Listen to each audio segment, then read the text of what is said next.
اشرح لي صدري ويسر لي أمري واحلل عقدة من لساني يفقهوا قولي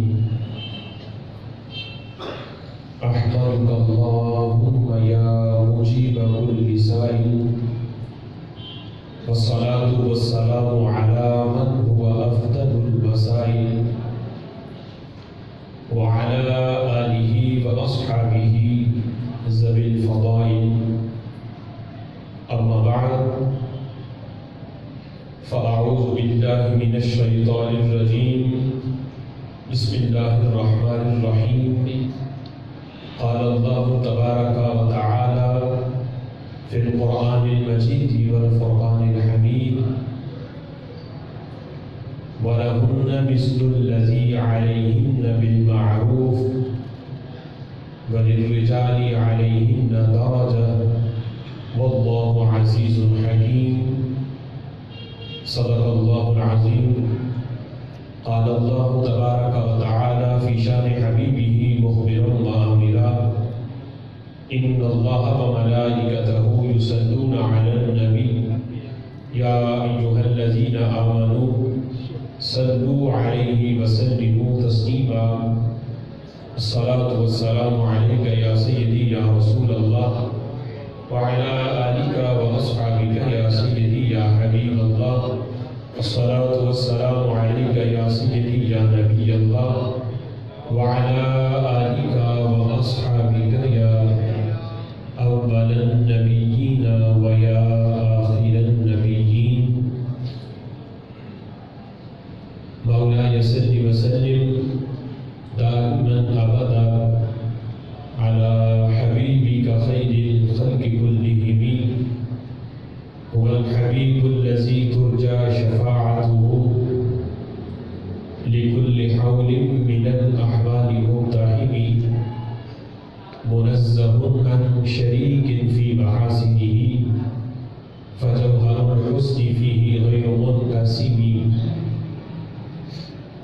محمد ذكره روح لأنفسنا محمد شكره فرد على الأمم محمد تاج رسل الله كاتبة محمد صادق الأكبر والكلم يا رب صل وسلم دائما أبدا على حبيبك خير الخلق كلهم اللہ وحدہ لا شریک کی حمد و ثنا اور حضور شافع یوم النشور احمد مصطفیٰ جناب محمد مصطفیٰ صلی اللہ تعالی علیہ وبارک وسلم کے دربار ناز میں ہدیہ درود و سلام عرض کرنے کے بعد نہایت ہی معزز محتشم حضرات و سامعین، اللہ تعالیٰ کے فضل اور توفیق سے جمعۃ المبارک کے اس بابرکت اجتماع میں ہم سب کو شرکت کی سعادت حاصل ہو رہی ہے۔ میری دعا ہے رب ذوالجلال ہم سب کی حاضری اپنی بارگاہ میں قبول فرمائے اور رب ذوالجلال ہمیں قرآن و سنت کا فہم عطا فرمائے۔ آج کے جمعۃ المبارک میں میری گفتگو کا موضوع ہے اسلام میں مسلمہ عورت کا مقام و مرتبہ۔ سبحان اللہ۔ میری دعا ہے رب ذوالجلال ہمیں قرآن و سنت کے احکامات سن کر اس پر عمل کی توفیق عطا فرمائے۔ اسلام میں مسلمہ خواتین کا جو مقام اور مرتبہ ہے، قرآن مجید فرقان حمید میں رب ذوالجلال نے متعدد مقامات پر بلکہ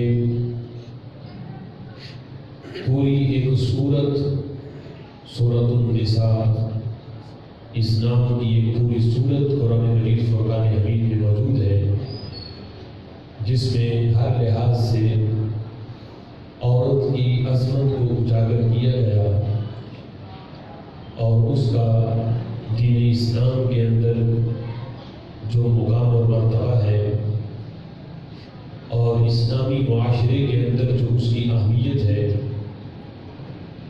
اس کو رب ذوالجلال نے بڑی تفصیل کے ساتھ قرآن مجید فرقان حمید میں اس کو بیان فرمایا ہے۔ خالق کائنات ارشاد فرماتا ہے وَلَهُنَّ مِثْلُ الَّذِي عَلَيْهِنَّ بِالْمَعْرُوفِ،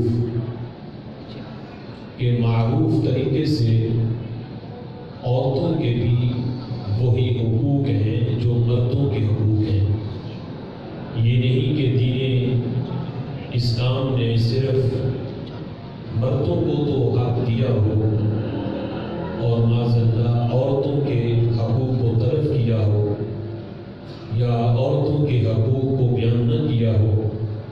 اللہ فرماتا ہے وَلَهُنَّ مِثْلُ الَّذِي عَلَيْهِنَّ بِالْمَعْرُوفِ، معروف طریقے سے عورتوں کے بھی وہی حقوق ہیں جو مردوں کے ہیں۔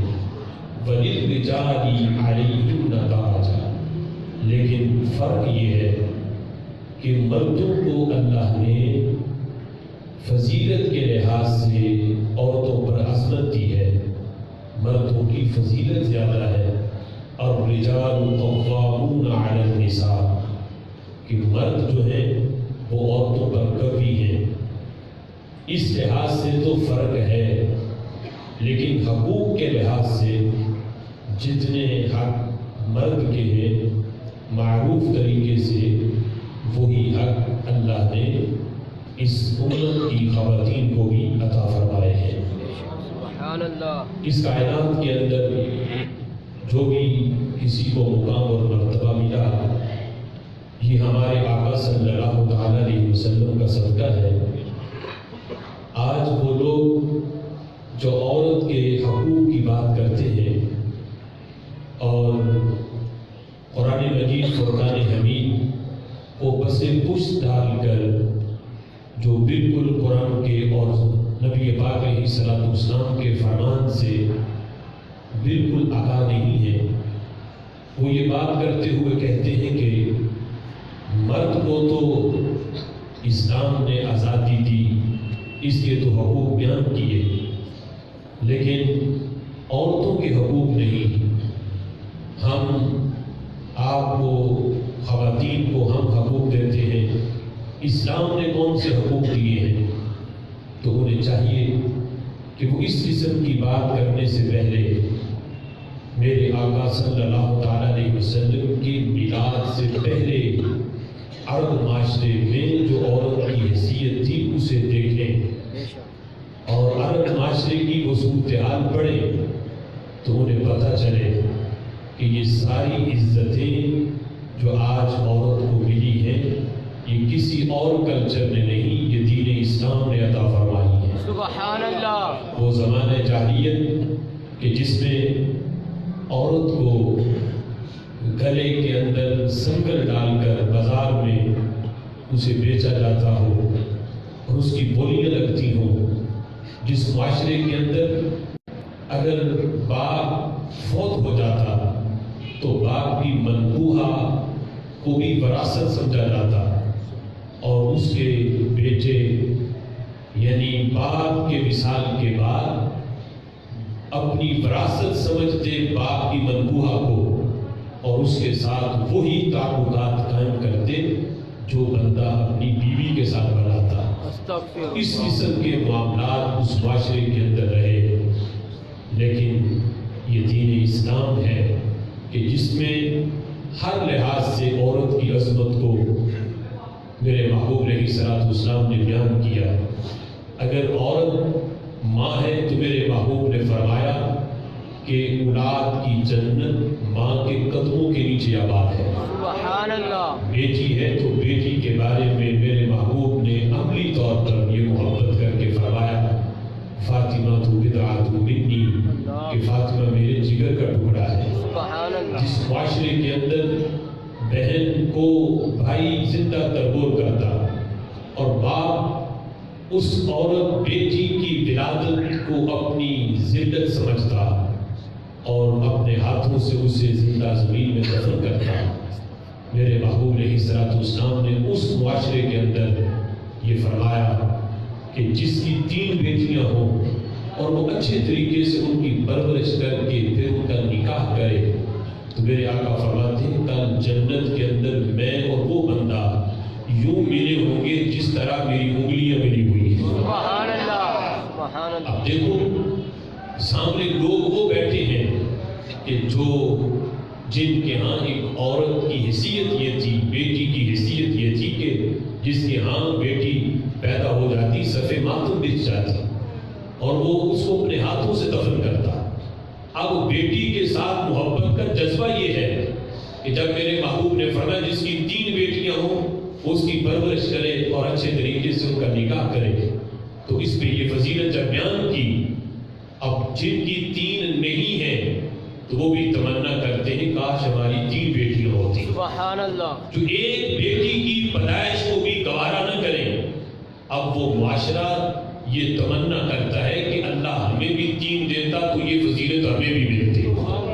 اب ایک صحابی کھڑے ہوتے ہیں, عرض کرتے ہیں محبوب اگر 3 نہ ہو 2 بیٹیاں ہوں تو کیا اسے بھی یہ عظمت ملے گی؟ تو میرے آقا فرماتے ہیں کہ ہاں جس کی 2 بیٹیاں ہوں وہ اچھے طریقے سے ان کی پرورش کر کے پھر نکاح کرے.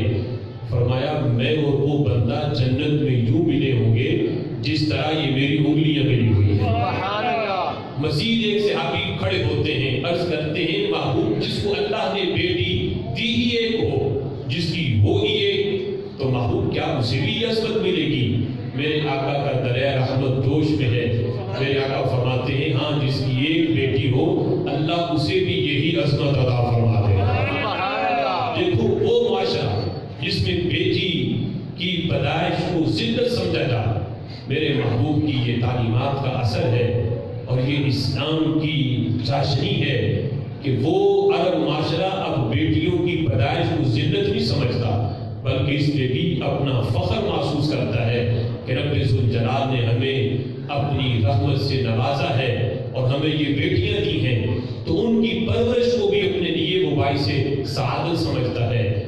آج وہ لوگ جو عورتوں کے حقوق کی بات کرتے ہیں اور اسلامی تعلیمات کا انکار کرتے ہیں اور معاذ اللہ اسلام پہ انگلی اٹھاتے ہیں کہ انہوں نے عورت کو حقوق نہیں دیے, وہ ذرا دیکھیں تو صحیح کہ آج بھی وہ معاشرہ کہ جہاں اسلام نہیں ہے وہ یورپ کنٹریز ذرا جا کے ان کی خواتین کا بھی انٹرویو کریں اور دیکھیں کہ وہ کس مشکلات کے اندر وہ پھنسی ہوئی ہے کہ نہ انہیں باپ کی محبت ملی, نہ بھائی کی شفقت, نہ بھائی کی محبت ملی, نہ انہیں شوہر کی محبت ملی, وہ در بدر بھٹک رہی ہے. یہ دین اسلام ہے جس میں بیٹی کو باپ کی شفقت بھی ملتی ہے, بھائی کی بھی محبت بھی ملتی ہے اور شوہر کا ساتھ بھی ملتا ہے.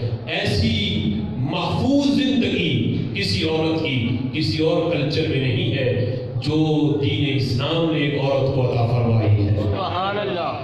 اب دیکھو اسلام آج یہ نعرہ لگ رہا ہے کہ میرا جسم میری مرضی, اور اس سلسلہ میں یہ 8 مارچ کو باقاعدہ انہوں نے ایک خواتین نے, جو خواتین تو ہم نہیں کہیں گے کہ عورت کا اگر معنی پہ غور کریں تو عورت کا معنی ہی ہے وہ چیز کی جسے چھپایا جائے, اور جو عورت یہ کہے کہ میں پابندی میرے اوپر کوئی نہ لگائے, میں جس کو چاہوں اپنا جسم دکھاؤں, میرا جسم میری مرضی, جہاں چاہوں اسے استعمال کروں, نہ باپ پوچھے نہ بھائی پوچھے نہ شوہر مجھ سے پوچھ سکے, نہ یہ معاشرہ میرے اوپر انگلی اٹھا سکے, میں جہاں چاہوں جس کے ساتھ مرضی میں رات بسر کروں, کوئی پوچھنے والا نہ ہو.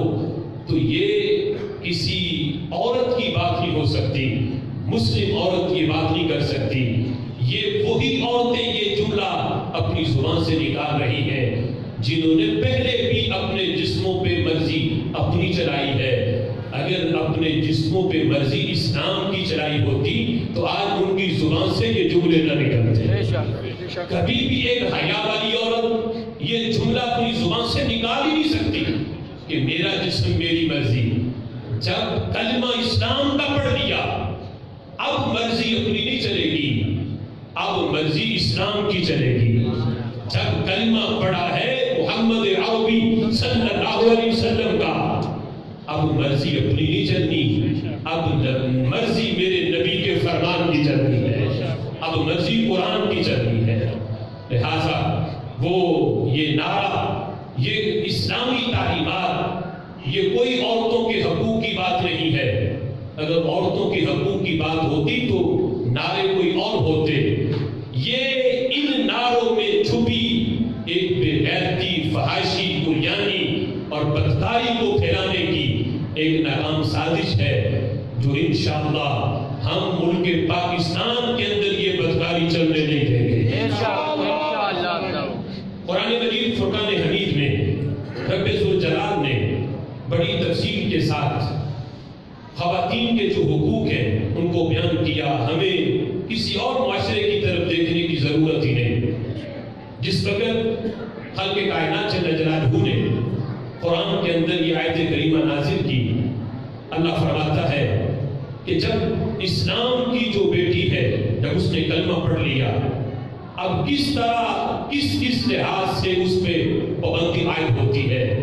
اللہ فرماتا ہے وَقُلْ لِلْمُؤْمِنَاتِ يَغْضُضْنَ مِنْ أَبْصَارِهِنَّ وَيَحْفَظْنَ فُرُوجَهُنَّ وَلَا يُبْدِينَ زِينَتَهُنَّ۔ فرمایا کہ محبوب آپ مومنہ عورتوں کو فرما دیجئے، وہ غیروں کی بات ہی نہیں، وہ بے حیا عورتوں کی بات ہی نہیں، وہ مغربی سوچ رکھنے والی انگریزوں کی جو ایجنڈے ہیں ان کی بات ہی نہیں۔ للمؤمنات، محبوب آپ مومنہ عورتوں کو فرما دیجئے کیا یغضضن من ابصارہن، اپنی نظروں کو جھکا کے رکھیں، اپنی نظروں کو جھکا کے رکھیں، نظروں میں حیا پیدا کریں، سینے تان کے اور بغا کے توہل میڈیا پہ بیٹھ کے یہ بھونکے نا کہ میرا جسم میری مرضی، جسم تو جسم رہا، تمہاری نظروں پہ بھی اسلام نے پابندی لگائی ہے۔ یغضضن من ابصارہن، اپنی نظروں کو جھکا کے رکھیں۔ فرمایا وَيَحْفَظْنَ فُرُوجَهُنَّ، اور اپنی شرمگاہوں کی حفاظت کریں۔ وَلَا يُبْدِينَ زِينَتَهُنَّ، اور اپنی زینت کو ظاہر نہ کریں، زینت کو ظاہر نہ کریں۔ اب زینت کے اندر مفسرین نے جب اس کے معنی بیان کیے تو زینت کے اندر چہرے کو بھی شمار کیا۔ چہرہ تو چہرہ رہا، زینت میں جو عورت نے اپنے اوپر چادر اوڑھی ہے، جو بدن کے اوپر لباس ہے، یہ بھی زینت میں ہے۔ فرمایا بدن تو چھپانا ہی ہے، بدن کے اوپر جو کپڑے ہیں یہ بھی عورت کی زینت ہے، اور شریعت کا حکم ہے کہ عورت اپنے کپڑوں کو بھی چھپائے، اور ایسے کپڑوں میں چھپائے کہ جس سے پتہ نہ چلے کہ اندر جو عورت ہے اس کی عمر کیا ہے، کیا یہ بوڑھی ہے یا جوان عورت ہے، اس لحاظ سے وہ پردہ کرے، یہ شریعت کا تقاضا ہے۔ فرمایا وَلَا يُبْدِينَ زِينَتَهُنَّ، کہ وہ جسم تو جسم رہا، شریعت نے تو عورت کا جو کپڑے ہیں، جو عورت کا لباس ہے، اس پہ بھی پابندی لگائی کہ اس پہ بھی پابندی عورت کی نہیں چلے گی، اس پہ بھی جو مرضی ہے وہ اسلام کی چلے گی۔ اسلام یہ کہتا ہے، رب کا قرآن یہ کہتا ہے کہ تمہارا جسم تو پھر لباس کے اندر ہے، لباس کے اوپر جو بدن کے اوپر جو لباس ہے، شریعت کہتی ہے کہ اس کو بھی چھپانا ہے، یہ تمہاری مرضی نہیں، یہ رب کے قرآن کی مرضی ہے۔ اب دیکھو حضرت عائشہ صدیقہ رضی اللہ تعالی عنہ فرماتی ہیں کہ جس وقت قرآن مجید فرقان حمید کی یہ آیت اتری، میرے محبوب نے صحابہ کو یہ آیت پڑھ کے سنائی کہ وَلْيَضْرِبْنَ بِخُمُرِهِنَّ عَلَى جُيُوبِهِنَّ، کہ عورتیں جو ہیں وہ اپنے گریبانوں پہ اپنی چادریں ڈال کے رکھیں، اپنے گریبانوں کو ڈھانپ کے رکھیں، چونکہ یہ عیسیٰ چونکہ ظاہر ہوتا ہے تو اس کے اوپر چادر ڈال کے رکھیں تاکہ بدن کا یہ جو غبار ہے یہ ظاہر نہ ہو، اس کو چادروں میں چھپا کے رکھیں، اس پہ چادر ڈال کے رکھیں۔ تو فرمایا جب یہ آیت کریمہ نازل ہوئی تو صحابہ اکرام علیہ رضوان یہ آیت سن کر اپنے گھروں میں گئے تو یتلون علیہم ما انزل اللہ الیہم، تو تمام صحابہ نے جا کے اپنی اپنی ازواج کو یا جن کی بہنیں تھیں انہوں نے بہنوں کو ماؤں کو اپنی ازواج کو جا کر نبی پاک علیہ الصلوۃ والسلام کا یہ فرمان اور اللہ کا یہ حکم انہیں سنایا کہ یہ آیت کریمہ نازل ہوئی ہے کہ عورتیں اپنے گریبانوں پہ اپنی چادریں ڈال کے رکھیں. تو فوراً جس وقت یہ آیت سنی تو خواتین اٹھی، انہوں نے یہ نہیں کہا کہ بدن ہمارا ہے، گریبان ہمارے ہیں، ہم مرضی اپنی کریں گی، ٹھیک ہے کلمہ ہم نے پڑھ لیا لیکن یہ بٹن تو ہمارا ہے. شریعت کہتی ہے نماز پڑھو، نماز ہم پڑھیں گی. شریعت کہتی ہے روزہ رکھو، روزہ ہم رکھ لیں گی. حج ہم کریں گی، صدقہ خیرات کریں گی. لیکن ہمیں اپنے بدنوں پہ تو اپنی مرضی کرنے دیں. کسی عورت نے اس وقت یہ نہیں کہا.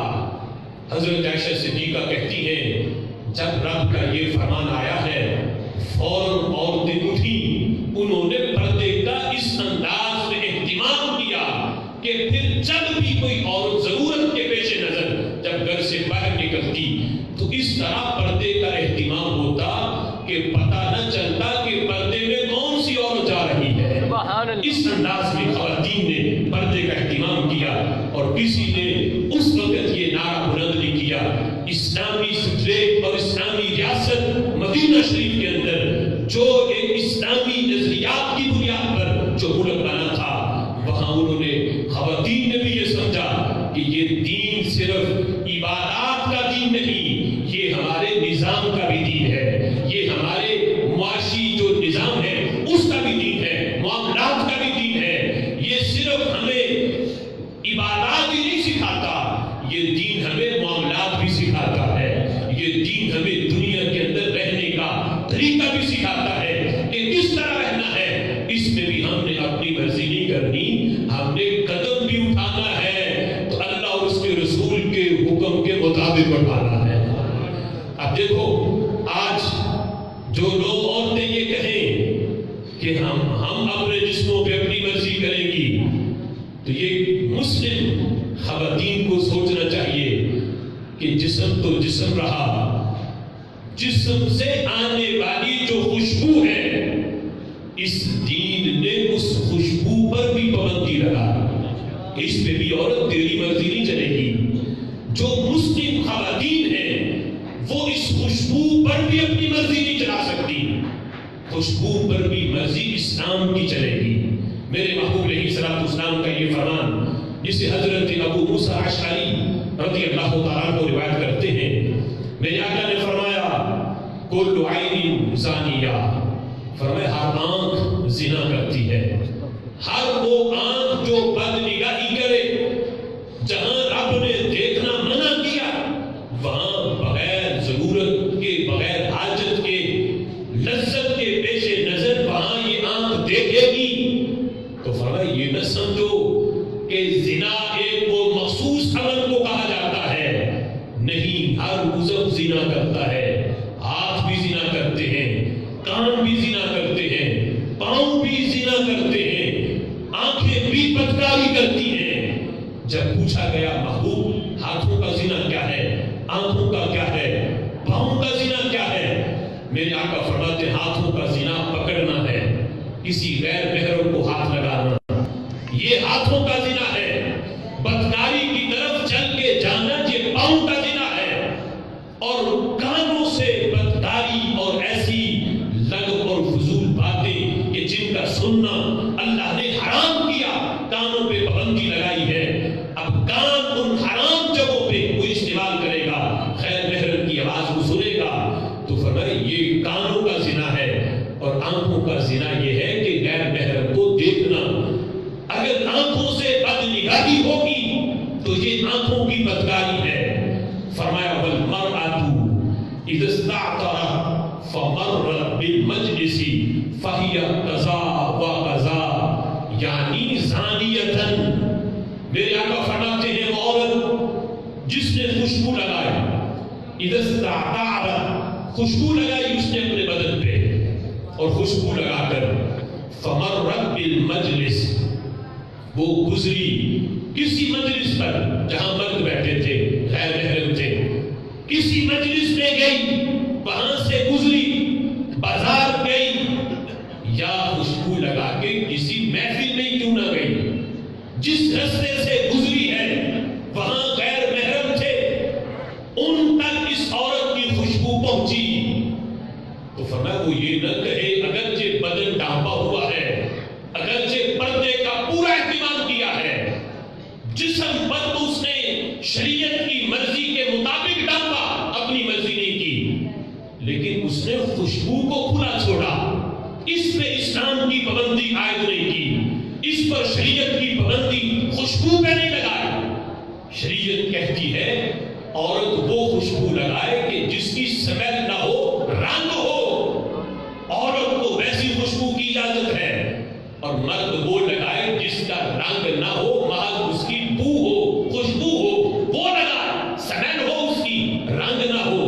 عورت کے لیے حکم ہے کہ وہ رنگ والی لگائے، رنگ تو ہو اس کا لیکن اس کی سمیل نہ ہو جو غیر تک پہنچے۔ اب اس نے ایسی لگائی کہ جو غیر محرم تک اس کی خوشبو گئی، اس نے اپنی خوشبو سے غیر محرم کو اپنی طرف متوجہ کیا، اگرچہ لگاتے ہوئے اس کی نیت یہ نہیں تھی، نیت اس نے اچھی کی کہ میں محفل میلاد میں جا رہی ہوں اس لیے میں خوشبو لگا کے جاؤں گی، تو اگرچہ نیت اس کی اچھی ہے لیکن جب وہ گزری ہے سمیل اس کی غیر محرم تک پہنچی ہے۔ میرے آقا فرماتے ہیں یہ نہ سمجھو اس نے معمولی سا گناہ کیا، فرمایا یا قضا و قضا یعنی زانیتن، فرمایا یہ عورت بھی بدکار ہے کہ جس نے خوشبو پر شریعت کی پابندی نہیں لگائی، جس نے خوشبو کو کھلا چھوڑا کہ وہ جہاں چاہے جائے، اس پہ شریعت کی حد قائم نہیں کی، پابندی نہیں لگائی۔ فرمایا یہ عورت یہ نہ سمجھے گناہ معمولی کر رہی ہے، فرمایا وہ بدکارہ ہے وہ عورت بھی جو یہ کام کرے۔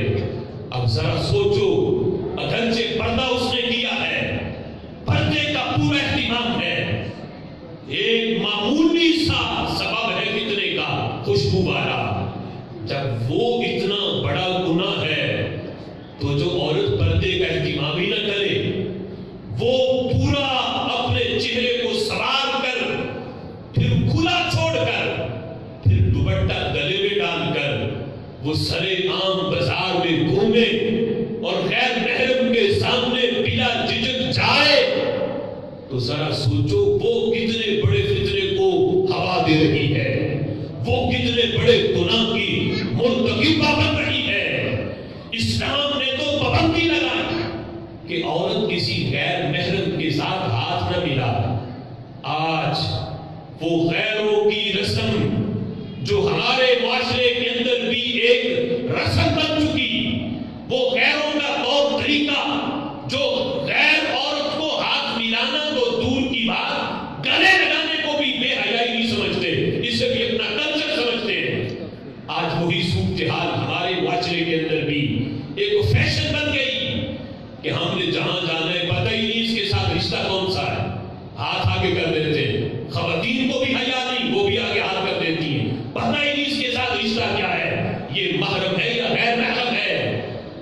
اب جب کسی نے پوچھا مسلمان سے کہ یہ تو معمولی بات ہے، ہمارا تو کلچر ہے، انگریز ہاؤس نے پوچھا کہ ہمارا تو کلچر ہے عورت کے ساتھ ہاتھ ملانے کا، تم اس پہ پابندی کیوں لگاتے ہو؟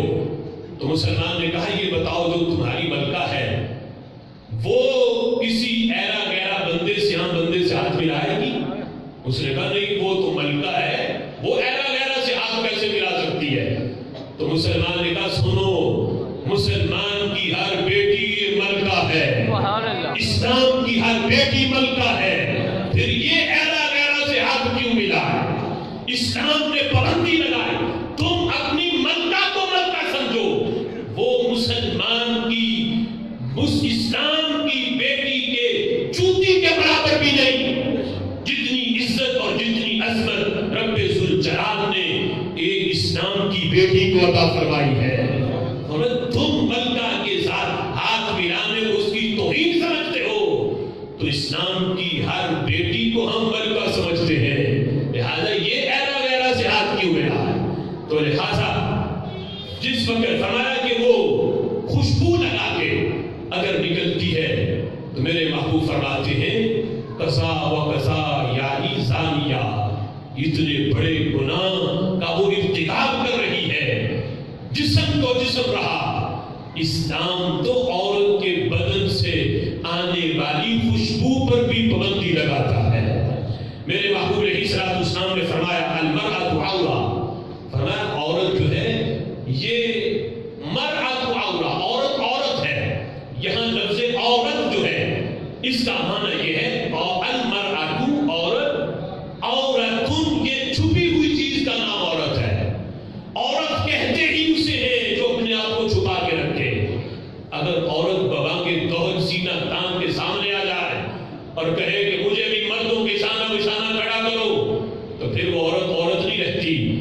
اسے چاہیے کہ وہ نام اپنا اور رکھے، عورتوں کی لسٹ سے اپنے آپ کو نکالے۔ اسلام جسے عورت کہتا ہے وہ عورت ہے ہی وہ چیز کے جسے چھپایا جائے، جو چھپی ہوئی ہو، چھپی ہوئی چیز کو ہی عورت کہا جاتا ہے۔ حضرت علی رضی اللہ تعالیٰ عنہ سے یہ روایت ہے کہ میرے محبوب نے ایک دن صحابہ کے اجتماع میں یہ پوچھا کہ بتاؤ صحابہ عورت کیا ہے؟ یہ مختلف سوال ہیں روایتوں کے اندر۔ کسی میں یہ ہے کہ پوچھا کہ عورت کی تعریف کیا ہے، کسی نے پوچھا کہ عورت کے لیے بہتر کیا ہے۔ تو جب یہ سوال ہوا کہ عورت کسے کہتے ہیں تو کسی نے اس کا جواب نہ دیا۔ تو حضرت علی کہتے جب میں گھر آیا تو گھر آ کے میں نے سیدہ کائنات فاطمہ الزہرا رضی اللہ تعالی عنہا ان سے میں نے یہ پوچھا کہ جن کی حیا کا یہ عالم آج چاہیے تو یہ تھا کہ اسلام کی بیٹی اپنا آئیڈیل سیدہ کائنات کو بناتی، اسلام کی بیٹی اپنا آئیڈیل حضرت عائشہ صدیقہ رضی اللہ تعالی عنہا کو بناتی۔ چاہیے تو یہ تھا کہ اسلام کی بیٹی اپنا آئیڈیل حضرت رابعہ بصری کو بناتی۔ یہ تھا اسلام کی بیٹی کے لیے۔ لیکن افسوس کہ آج اسلام کی بیٹی بھی اپنے اسلاف اور اپنی اصل کو بھول گئی، اور وہ بے حیا اور بد کردار جو عورتیں ہیں میڈیا پہ بیٹھ کے جو آج بھونک رہی ہیں، عورتوں کے حقوق کی بات کر رہی ہیں اور کہتی ہیں کہ تم نکلو باہر اور یہ کہو مردوں کو کہ ہم کیوں تمہارا کھانا گرم کریں، کھانا بھی خود گرم کر لو، ہم کیوں تمہیں کپڑے دھو کے دیں، کپڑے بھی خود دھو لو۔ اس قسم کے جو ہے وہ بلیک کارڈز کے اوپر نعرے درج کر کے اسلام کی بیٹی کو کس تہذیب اور کس کلچر کا درس دیا جا رہا ہے۔ حضرت عائشہ صدیقہ رضی اللہ تعالی عنہا اور سیدہ کائنات فاطمہ الزہرا رضی اللہ تعالی عنہا سے بڑی شان والی عورت کون ہو سکتی ہے؟ لیکن سیدہ کائنات نے بھی یہ نہیں کہا کہ میں تو اتنے بڑے باپ کی بیٹی، جنتی عورتوں کی میں سردار، تو علی تمہارے گھر کا کام میں کیوں کروں؟ نہیں، کام اپنے ہاتھوں سے کیا، پانی کے مشکیزے بھر کے خود لائیں، یہاں تک کہ کندھوں پہ نشان پڑ جاتے، چکی چلا چلا کے ہاتھوں پہ چھالے پڑ جاتے۔ آج کی مسلم خواتین کو بھی آئیڈیل سیدہ کائنات کو بنانا چاہیے۔ ان بدکارہ اور بازاری عورتیں یہ جو چاہے بھونکتی رہیں، ان کی طرف توجہ نہ کرو۔ یہ تمہیں کمرشل بنانا چاہتی ہیں کہ اپنے کپڑے اتار کے باہر نکلو اور تم پہ کوئی پابندی کوئی نہ ہو۔ یہ اسلامی معاشرے کو یورپ کنٹری بنانا چاہتی ہے۔ ان کے پیچھے ایجنڈا ان کا اور ہے۔ عورتوں کے حقوق کی بات یہ جھوٹی ہے، دکھا کے کچھ اور اندر کلچر اور پھیلانا چاہتی ہے، ایجنڈا ان کا اور ہے۔ جس وقت پوچھا گیا کہ آج میرے محبوب نے یہ سوال پوچھا ہے کہ عورت کیا ہے، کسے کہتے ہیں عورت، یا عورت کے لیے بہتر کیا ہے، تو سیدہ کائنات فاطمہ الزہرا رضی اللہ تعالی عنہا نے جواب کیا دیا، عورت کی تعریف کیا کی؟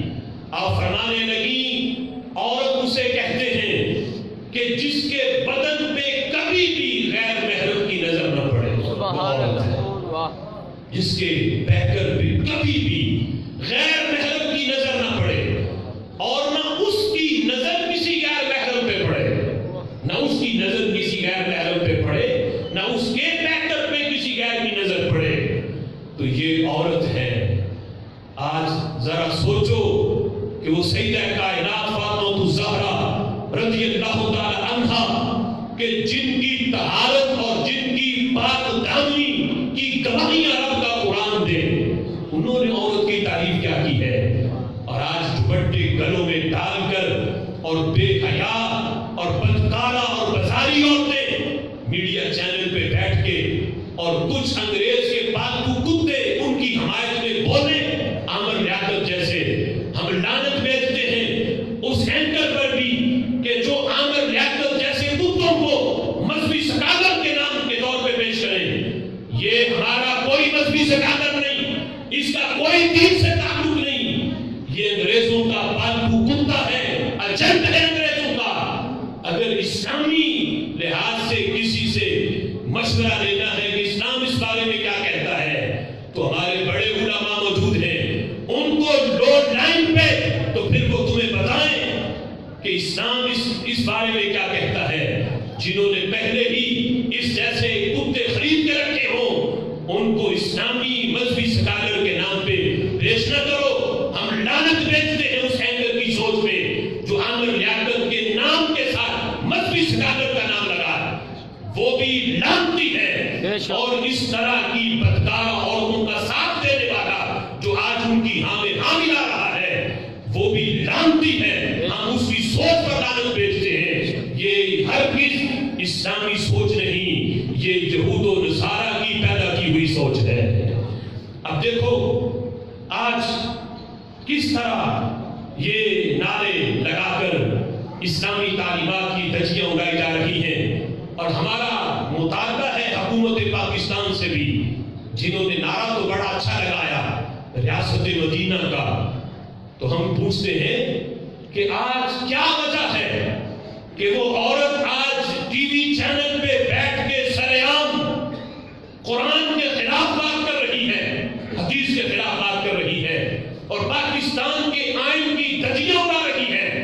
عدالت نے تو کہہ دیا کہ میرا جسم میری مرضی، ایسے نعرے جو ہیں وہ نہیں چلیں گے۔ عدالت نے پابندی لگائی، لیکن کیوں اس پابندی کے باوجود وہ عورت ٹی وی چینل پہ بیٹھ کے بار بار اس کا تکرار کرے؟ تو توہین عدالت کا مقدمہ اس پہ کیوں نہیں چلایا جاتا؟ کیوں انتظار ہے کہ کوئی کیس کرے تو عدالت نوٹس لے؟ کیا یہاں پہ عدالت کو از خود نوٹس لینا نہیں آتا کہ عدالت کے فیصلے کے خلاف پھر بار بار اس نعرے کا تکرار کیا جا رہا ہے اور عدالت کے فیصلے کی دھجیاں اڑائی جا رہی ہیں؟ تو لہٰذا یہ اداروں کو سوچنا چاہیے اور حکومت کو بھی سوچنا پڑے گا کہ ریاست مدینہ کا نعرہ تو تم نے لگایا ہے، لیکن ہمیں دکھاؤ تو صحیح کوئی مثال کہ ریاست مدینہ میں کسی نے کیا ایسا احتجاج کیا، کیا کسی عورت نے ایسا کہا کہ میرا جسم میری مرضی، کہ میں جس کے ساتھ چاہوں میں رات بسر کروں، میں چاہوں تو جو ہے وہ شوہر کے بچے پیدا کروں، چاہوں تو نہ کروں، چاہوں تو شوہر سے تعلقات بناؤں، چاہوں تو نہ بناؤں، چاہوں تو شوہر کے بچے پیدا کروں، چاہوں تو کسی اور کے کروں؟ کیا یہ اسلامی سوچ ہے؟ تم یہ کہتی ہو کہ چاہیں گی تو شوہر سے تعلق بنائے گی، چاہے گی تو نہیں بنائے گی، یعنی اسے بھی اپنی مرضی کہا۔ اب دیکھو اسلامی سوچ کیا ہے۔ اسلام تو کہتا ہے روزہ رکھنا، نفلی روزہ، یہ عبادت کا کام ہے، لیکن شریعت نے اس پہ بھی پابندی لگائی۔ اگر کسی عورت نے روزہ رکھنا ہے نفلی تو شریعت کہتی ہے کہ اب مرضی تمہاری نہیں چلے گی، اس پہ بھی مرضی تمہارے شوہر کی چلے گی۔ سبحان اللہ۔ نفلی روزے پہ بھی مرضی تمہاری نہیں۔ تم جسم کی بات کرتی ہو کہ میں چاہوں گی تو شوہر کو پیش کروں گی، چاہوں گی تو نہیں کروں گی۔ شریعت کہتی ہے کہ نفلی روزہ بھی شوہر کی اجازت کے بغیر اگر عورت رکھے گی تو میرے محبوب کا فرمان وہ بھوکی تو رہے گی سارا دن، پیاسی تو رہے گی سارا دن، لا یقبل اللہ، اللہ اس کے روزے کو قبول نہیں کرے گا۔ اگر نفلی روزہ بھی رکھنا ہے تو شوہر سے پوچھے کہ دن میں بھی اگر شوہر کی مرضی ہو اس سے تعلقات بنانے کی تو یہ روزہ درمیان میں آڑ نہ بنے۔ دن میں بھی اگر عورت بندہ بلائے عورت کو تو اس پہ بھی بغیر اگر شرعی پابندی نہیں ہے تو عورت اپنے شوہر کی اس مرضی کو نبھائے، اس کا احترام کرے۔ نفلی روزہ رکھنا ہے تو شوہر سے پوچھے، اگر وہ اجازت دے، یہ حق ہے اس کا تو پھر وہ رکھ سکتی ہے۔ اگر اس سے پوچھے بغیر رکھ لیا، سارا دن بھوکی رہے گی، پیاسی رہے گی، میرے آقا فرماتے ہیں اللہ اسے روزے کا ثواب نہیں دے گا۔ روزے کا ثواب بھی اسے ہی ملنا ہے جو عورت اس جگہ پر بھی اپنی نہیں اپنے شوہر کی مرضی سے چلے گی۔ اسلامی ریاست میں کوئی بتائے کہ ریاست مدینہ میں کس نے احتجاج کیا ایسا؟ آج کیوں یہ نعرہ لگانے والے ان بدکار عورتوں کی زبان بندی نہیں کر رہے؟ کیوں ان کی زبان کو روکا نہیں جا رہا جو ٹی وی چینل پہ بیٹھ کے ببانگے دوہر یہ جملے بول رہی ہیں؟